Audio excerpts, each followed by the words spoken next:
ini kayak pukulan bagi Trump juga sebenarnya kalau dia sensitif ya.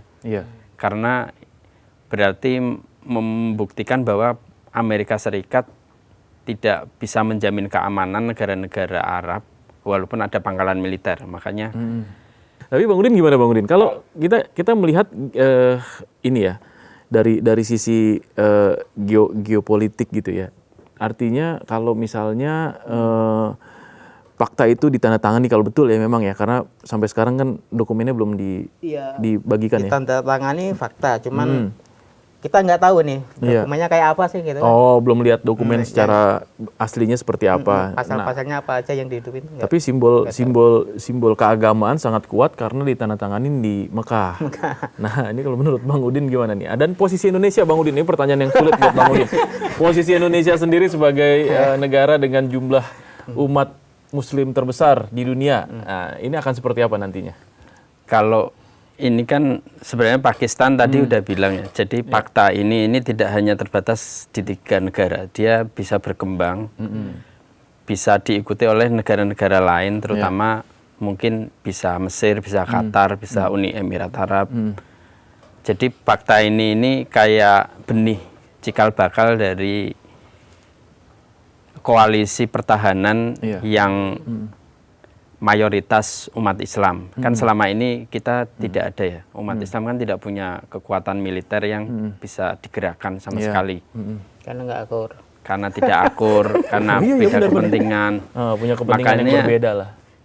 Ini sebagai benih awal dari fakta pertahanan yang nanti kemungkinan bisa lebih luas ya. Bisa saja negara terutama mungkin fase pertama mungkin negara-negara Teluk akan tertarik untuk gabung kayak Qatar, Mesir atau Uni Emirat Arab. Karena kan lahirnya fakta ini backgroundnya itu tadi perang Iran Amerika yang di sana ternyata negara-negara Arab itu merasa tidak mendapat jaminan keamanan walaupun ada pangkalan militer Amerika Serikat. Makanya sebenarnya kelahiran fakta ini kayak pukulan bagi Trump juga sebenarnya kalau dia sensitif ya. Karena berarti membuktikan bahwa Amerika Serikat tidak bisa menjamin keamanan negara-negara Arab walaupun ada pangkalan militer. Makanya ketika ini nanti potensinya diperluas, itu bisa juga diikuti oleh Indonesia juga. Ada potensi juga. Nih. Tapi Indonesia juga agak membingungkan karena Indonesia juga udah bergabung ya dengan Board of Peace. Iya, Board of Peace. Iya. Tapi kan bukan fakta pertahanan. Iya, bukan fakta pertahanan. Tapi sinyalnya mengarah ke sana. Karena kan orang-orang ini, orang-orang di Timur Tengah ya itu di Board of Peace semua. Yang bisa jawab itu Pak Syafri Samsudin sama Pak Prabowo. Iya. Akan seperti apa kan positioning Indonesia sebenarnya kan. Tetapi yang menarik juga sebenarnya ketika nanti yang tadi ya, kalau satu diserang artinya dia menyerang semuanya anggota. Nah, dengan 3 negara dulu nih ya kita lihat ya bahwa ada seteru yang cukup sengit antara Pakistan dengan India. Nah, kalau misalnya India, ya kan, misalnya Pakistan diserang sama India nih, gitu. Apakah kemudian Arab Saudi dan Turki akan membantu Pakistan untuk menyerang India? Ya, itu perlu diuji itu. Jadi iya kan? Ini kan belum sulit nih. Kalau dilihat secara. Tapi kalau yang di bocoran-bocorannya itu kan bantuan itu bukan hanya kehadiran militer. Ya kan kalau Pakistan mengirim pasukan ke Saudi udah ada kan 8.000 sampai 10.000 jet tempurnya, lagi itu jet tempur Cina itu kan udah ada ke sana kan terbilang tangguh karena bisa menjatuhkan jet tempur Rafale yang di India itu kan, dan memang Pakistan juga sudah membantu kan nembakin drone sama nembakin rudalnya. Tetapi di situ ada kerjasama seperti intelijen. Ada sharing intelijen, kemudian ada penjualan alutsista, kemudian ada pengembangan pengembangan teknologi bersama, teknologi militer seperti itu. Jadi kelihatannya bukan hanya satu menyerang-serang itu kan langsung bantuan datang, itu enggak seperti itu juga karena kan mereka juga ada pertimbangan-pertimbangan lain. Itu faktor intelijen. Mungkin dalihnya mereka bisa juga seperti itu dalihnya. Dan kalau ketika mau memberikan bantuan dalihnya kayak kita kan bantu intelijen, kan kita bisa membantu dana, gitu kan kita membantu dana. Kalau Saudi kan bisa aja kalau misalnya diserang Pakistan serang India, kita bantu dana dan lain sebagainya. Jadi bantuannya Logistik, kayak itu logistik. gitu-gitu ya. Jadi bantuannya beragam. Iya. Gitu. Kalau NATO sendiri kan sebenarnya bantuannya juga beragam ya. Jadi Sama kayak gitu. di pasal 5 NATO itu bisa membantu sesuai dengan kapasitas masing-masing. Misalnya Iya. ada 32 negara anggota NATO itu satu memberikan bantuan mungkin drone, satu memberikan berbeda, bantuan intelijen, satu bantuan citra satelit atau penargetan, Bahkan sampai kesehatan mungkin ya. kesehatan, Tenaga akomodasi, medis. logistik, Iya. bahkan logistik. Artinya bentuk bantuan itu, support itu bisa dalam berbagai bentuk. Dan ketika misalnya tiga negara ini memang belum teruji sama sekali ya, Iya. kan baru 7 Agustus. Dia belum punya pusat komando, Iya. pusat komando. Masih masih prematur lah ya. Masih bayi pun masih belum balita ya, di bawah 5 tahun.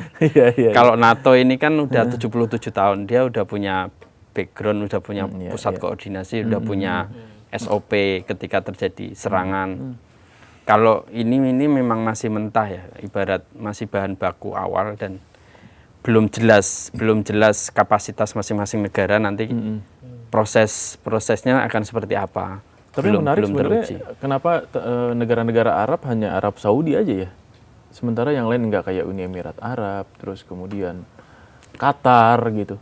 Belum sih, Belum, saya kira belum kan memang istilahnya ini inisiasi awal ya, jadi inisiatif awal belum, dan itu memang kan kemungkinan besar itu kemudian akan bergabung karena kan mereka yang negara-negara Sunni itu kan tergabung dalam Dewan Teluk itu kan. Iya. Dewan Teluk kan pemimpinnya kan Saudi. Iya, Kan iya. ada 8 ya kan, ada 8 negara-negara situ yang kan. Gulf Jadi ini kemungkinan ya.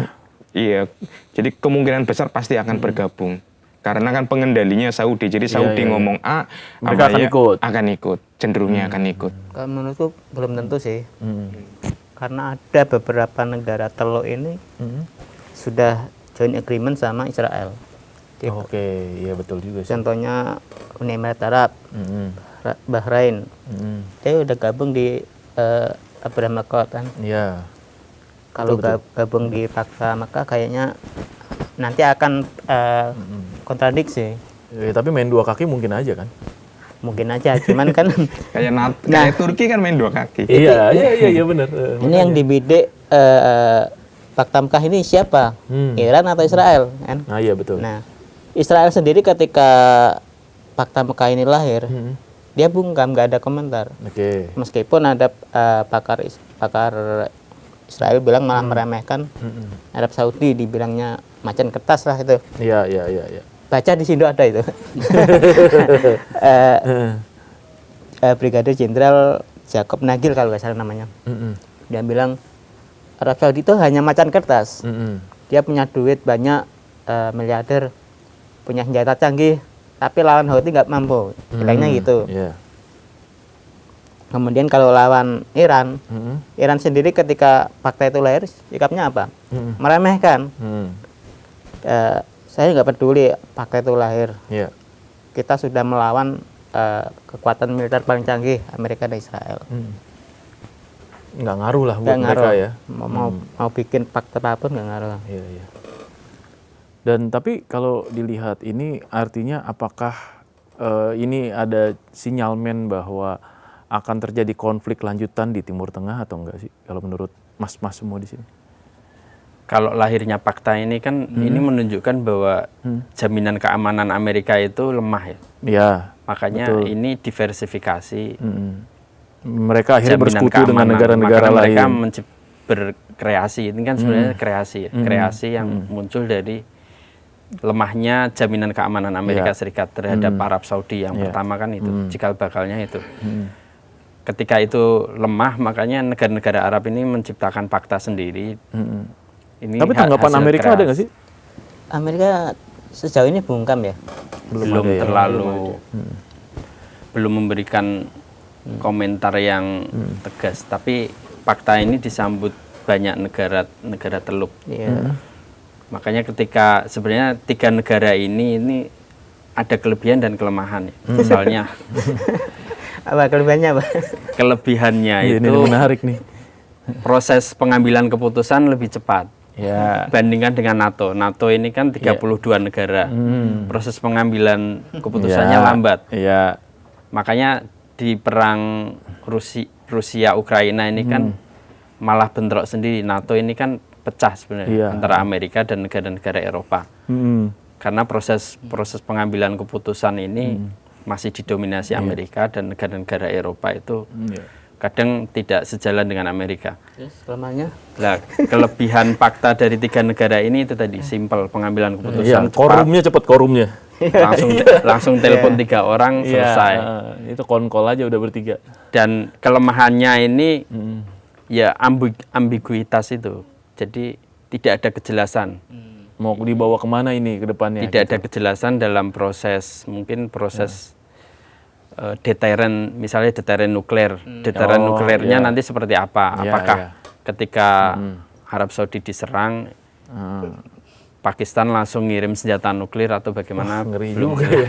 Ini ngeri sih. Saya tuh nggak pernah percaya senjata nuklir itu gunain, nggak pernah percaya. Hanya seumur hidup di dunia ini hanya 1 kali.